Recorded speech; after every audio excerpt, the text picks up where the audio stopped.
All right, next up is Ms. Karen Donaldson. She is an international communications, body language, and confidence coach.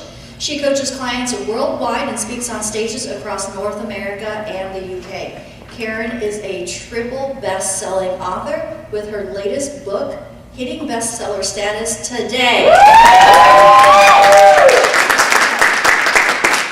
Karen helps individuals increase their confidence whenever they speak and shows entrepreneurs how to get paid to speak on stages across the world. Welcome, Karen.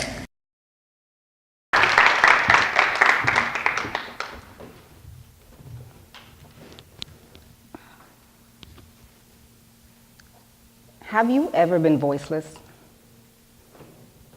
I mean, like, you know what you want to say, but the people around you have made you feel so small by not only their words, but with their actions, that not a peep can come out of your mouth. For me, it was my last year of high school, and I loved high school, I have to tell you that. I'm one of those people, those undercover geeks, you know, that science nerd. That was me. My last year of high school. And this is gonna age me, but I was of the days of Madonna. Anyone else here? Oh yes, I see the hands. And then who else besides me had a ton load of virgin bracelets from your wrist all the way to your elbows? Well, that was me. I loved high school. Everyone was my friend. I was a mentor, great at sports, and I was an AB student. So I hovered between kind of 78 and 81 at any given time. And that last year of high school, I was called down to the office. And you know what happens when you're in a classroom and you get called and everyone in class says, oh, because it means you're gonna get in trouble. I went down to the office and I was given a letter.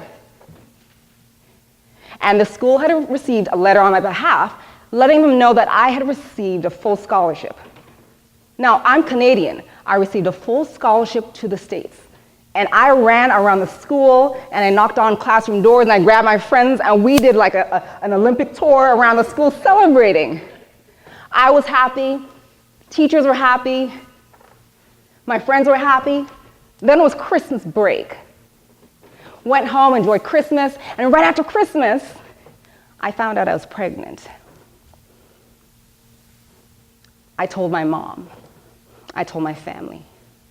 My mom's always been my biggest supporter, but let me tell you, my family had the meanest things to say. Now that wasn't the worst, because when I went back to school and people found out, I lost every single friend except for 2. And that hurt, but let me tell you exactly what hurt. I was walking down the hallway one day, and I was just about to turn right, and my favorite 2 teachers were there. And here's what I heard her say. I didn't know that Karen was a slut. That hurt me to the core, and that same day I went home. I started to miss classes, started to go to school infrequently. Then there was one day I was walking home and I saw my reflection in the bus shelter and I saw myself eye to eye. And I said to myself, Karen, you are not contagious. Karen, you are not diseased. Karen, you have to stop being voiceless, because for those past few weeks, I was voiceless. And in that moment, I said to myself, Karen, you're allowing the words of others to define you. You're allowing them to define you. You're still the same Karen as in September. You're just pregnant. You're still the same Karen as in December, early December. You're just pregnant. And if they choose to judge me based on my circumstances, they could. You know why? They're entitled to their opinion, but so am I. I went back to school with a positive chip on my shoulder, and I allowed nothing to hold me back. That year I graduated, valedictorian, 8 months pregnant, walking across the stage to a standing ovation, President's Award, athletic award, because what I had done preceded who I was. You see, my friends in life, there's times that we become voiceless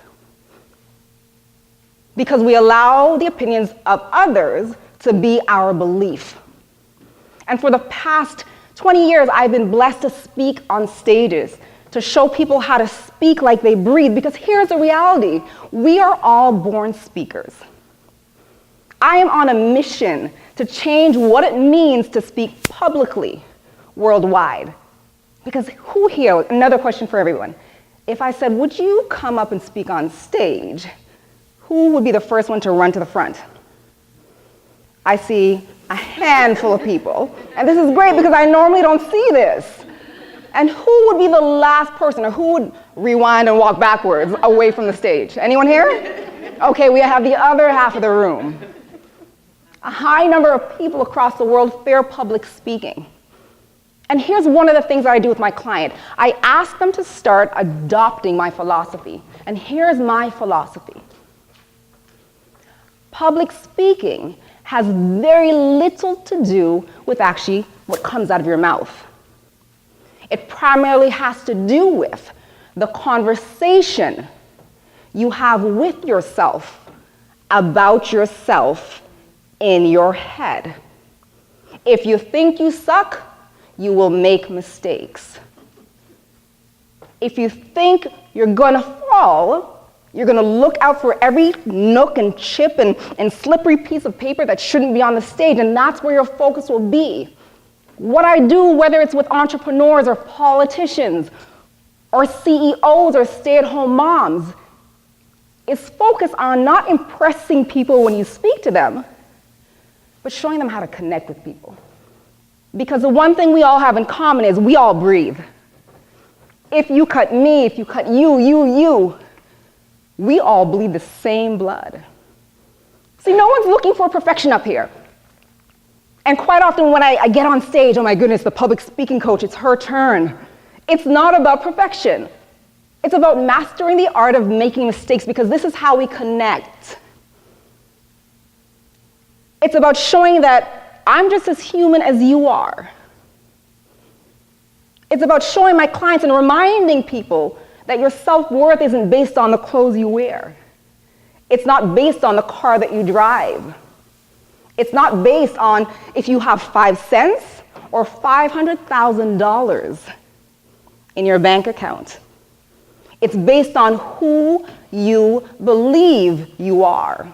And even stronger, who you know you are. So the question is, what do you believe of yourself? Because that's how you walk in the world. And it has nothing to do with coming up on stage or doing presentations. It has to do with you speaking up. Have you ever been in a meeting? Even if you're a parent, stay-at-home mom, I don't care. Have you ever been in a conversation, you really want to say something, and in your head you're saying it nice and proud, but you leave that session or that meeting, you're like, I should have said that. Anyone ever been there? Oh, yeah. Well, I'm there too every now and then as well, right? I'm just as human as everyone else here. But that's when I have to kick myself in my behind and say to myself, and I want to say to you, we are enough. We were born enough. We will always be enough. The question is, do you believe it? I want to take a moment. I want you to turn to the person on the right-hand side of you. Go ahead and do that. Look at them eye to eye, or whoever's beside you, eye to eye. Find someone. I'm going to stop right here until you find someone to look at, eye to eye. Perfect. Or triple it up.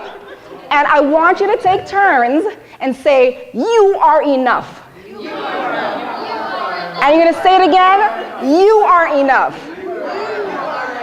And one more time, you are always enough. See, here's the thing.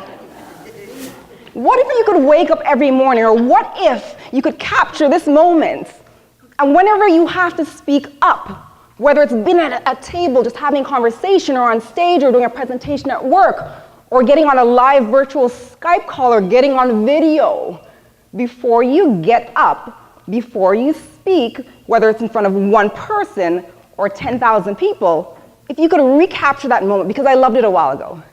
Everyone was feeling it, and what was even nicer was seeing the smile on the other person's face when you delivered it, because it felt nice to deliver it, and it felt nice to receive it.